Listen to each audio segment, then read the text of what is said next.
രാവിലെ പാലും കുടിച്ച് വയർവേൽപ്പിച്ച പൂച്ചക്കുഞ്ഞ് ഉറങ്ങാൻ വട്ടം കൂട്ടി. അത് കണ്ടപ്പോൾ നമ്മുടെ പട്ടിക്കുട്ടി പതിയെ പൂച്ചക്കുഞ്ഞിൻ്റെ അടുത്തേക്ക് ചെന്നു.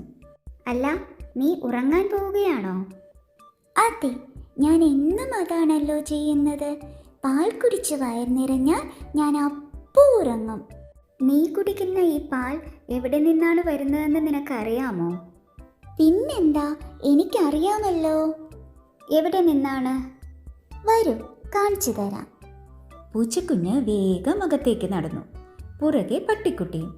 തീൻമുറിയും കഴിഞ്ഞ് അടുക്കള എത്തിയപ്പോൾ പൂച്ചക്കുഞ്ഞ് നിന്നു. പിന്നെ അവിടെ മേശപ്പുറത്തിരുന്ന ഒരു പാത്രം ചൂണ്ടിക്കാട്ടിയിട്ട് പറഞ്ഞു, അതാ കണ്ടോ ആ പാത്രം?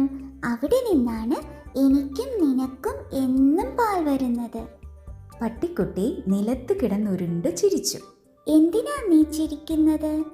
പൂച്ചക്കുഞ്ഞിന് ദേഷ്യം വന്നു. ഇതിൽ നിന്നാണ് പാൽ വരുന്നത്, നീയാണ് മണ്ടൻ. പൂച്ചക്കുഞ്ഞ് ദേഷ്യത്തിൽ തിരികെ നടന്നു. അപ്പോഴേക്കും ചിരിച്ചു മതിയായ പട്ടിക്കുട്ടി എണീറ്റ് പുറകെ വന്നു. നീ എന്നോടൊപ്പം വാ, ഞാൻ കാണിച്ചു തരാം നമ്മൾ കുടിക്കുന്ന ഈ പാൽ എവിടെ നിന്നാണ് വരുന്നതെന്ന്. ഓഹോ, എന്നാൽ കാണണമല്ലോ. അടുക്കള വാതിൽ വഴി പുറത്തിറങ്ങിയ പട്ടിക്കുട്ടിയുടെ പുറകെ പൂച്ചക്കുഞ്ഞും നടന്നു.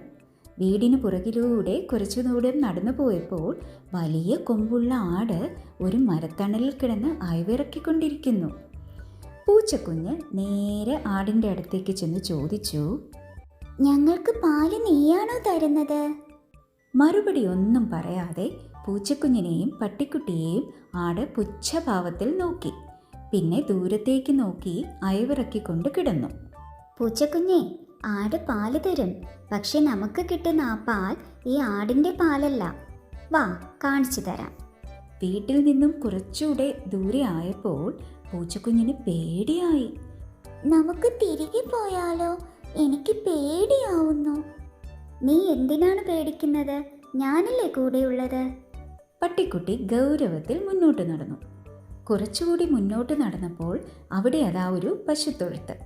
അതിനകത്തായി 2 പശുക്കൾ നിൽപ്പുണ്ട്. ഒപ്പം നല്ല ഭംഗിയുള്ള ഒരു കുഞ്ഞു പശുക്കുട്ടിയും. പശുക്കൾ മുന്നിലിട്ടിരുന്ന പുല്ല് തിന്നുകൊണ്ടിരുന്നു. നീ കണ്ടോ? ഈ പശുക്കളാണ് നമ്മൾ കുടിക്കുന്ന പാല് തരുന്നത്. ആണോ? പക്ഷേ ഈ പശുക്കളെ ഞാൻ വീട്ടിൽ കണ്ടിട്ടേ ഇല്ലല്ലോ. അതിൻ്റെ പാൽ ഒരാൾ കറന്നെടുത്ത് വീട്ടിൽ കൊണ്ടുവരും. അതുകൊണ്ടാണ് നമ്മൾ പശുവിനെ വീട്ടിൽ കാണാത്തത്. അപ്പോഴേക്കും പശുക്കുട്ടി ചാടി എണീറ്റ് കഴുത്തിലെ മണി കിലുക്കി പശുവിൻ്റെ അടുത്ത് പോയി അകിടിൽ നിന്നും പാല് കുടിച്ചു. ഹായ്, എന്ത് രസം! നമുക്കും ഇങ്ങനെ പാല് കുടിച്ചാലോ? എനിക്ക് വീണ്ടും വിശക്കുന്നു. പൂച്ചക്കുഞ്ഞിന് കൊതിയായി. നിനക്കും എനിക്കും പശുക്കുട്ടിയുടെ ഉയരമില്ല, അതുകൊണ്ട് പാലിങ്ങനെ കുടിക്കാൻ പറ്റില്ല. മാത്രമല്ല, പശുക്കുട്ടി അതിൻ്റെ അമ്മയുടെ പാലാണ് കുടിക്കുന്നത്. നമ്മളും നമ്മുടെ അമ്മയുടെ പാലാണ് കുടിക്കേണ്ടത്. എൻ്റെയും നിൻ്റെയും അമ്മമാർ ഇപ്പോൾ ഇവിടെ ഇല്ലാത്തത് കൊണ്ടാണ് പശുവിൻ്റെ പാൽ തരുന്നത്. എന്നാൽ പാല് തന്നതിന് ഞാൻ പശുവിനോട് നന്ദി പറയട്ടെ. നന്ദി പറയാൻ വേണ്ടി അടുത്തേക്ക് പോയാൽ അതിൻ്റെ ചവിട്ട് കിട്ടിയാലോ? ഇവിടെ നിന്ന് പറഞ്ഞാൽ മതി, ഞാനും പറയാം. നന്ദി പശു, ഞങ്ങൾക്ക് പാല് തരുന്നതിന് നന്ദി. പൂച്ചക്കുഞ്ഞും പട്ടിക്കുട്ടിയും ഉറക്കെ പറഞ്ഞു. പശു പൂച്ചക്കുഞ്ഞിനെയും പട്ടിക്കുട്ടിയെയും വകവയ്ക്കാതെ പശുക്കുട്ടിയെ നക്കിക്കൊണ്ടിരുന്നു. പെട്ടെന്ന് ഒരു വലിയ ഇടിവെട്ടി.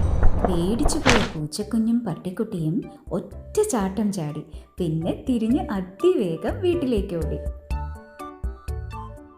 എന്നിട്ട് തങ്ങളുടെ പുതപ്പിനടിയിൽ സുരക്ഷിതരായി കിടന്നു.